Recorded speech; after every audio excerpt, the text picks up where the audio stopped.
Given the insanity that we are seeing in the general public these days about the willingness to throw away their rights, whether it be the right to bear arms, the right of free speech, the right to assembly, or the freedom to due process, it makes one wonder what the hell is going on. How did people get like this? How are people seemingly arguing against their self-interest and feeling no compunction about it?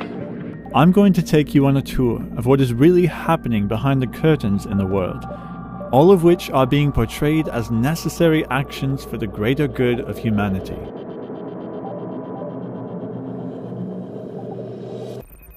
In 2013, former President Barack Obama was announcing his administration's brain research through advancing innovative neurotechnologies. The study, describing a way to manipulate a lab animal's brain circuitry accurately enough to turn behaviors both on and off. The point of the remote control mouse is not to create an army of robo-rodents, but to perfect a technique that will control the behavior by activating and deactivating neurons.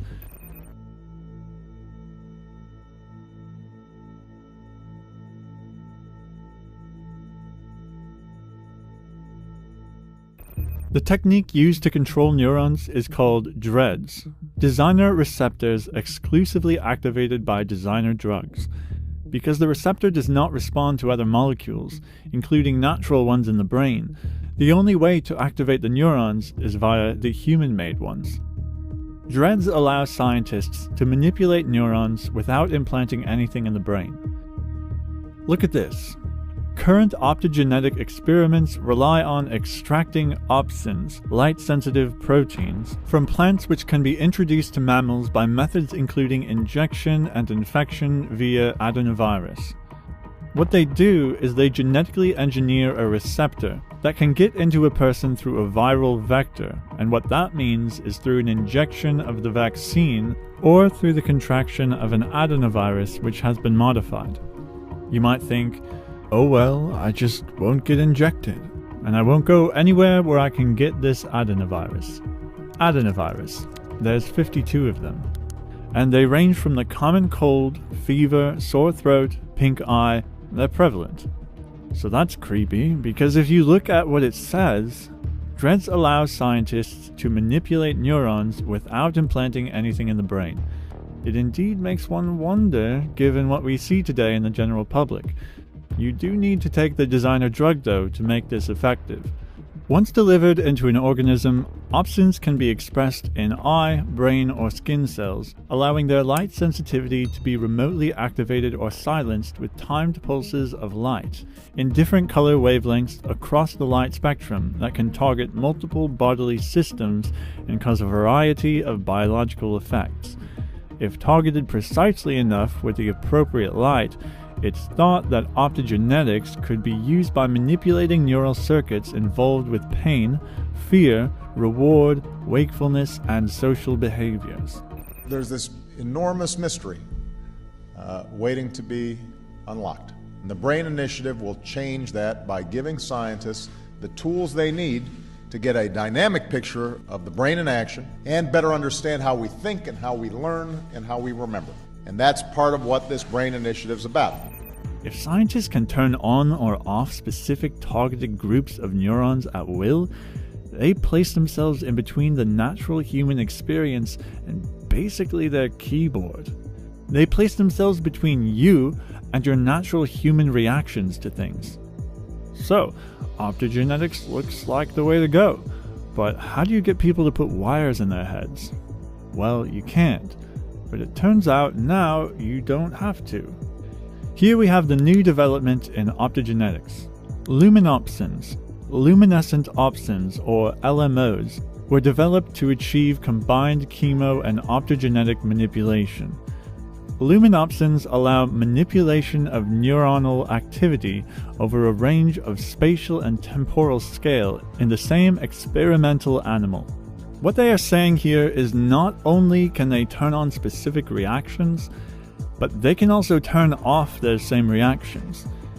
A problem they were having with the other methods is they could only do one. They could either stimulate the receptor or suppress the receptor. With the combined chemo-optogenetic manipulation, they can do both. They're using luminopsins, so they don't need the wiring anymore.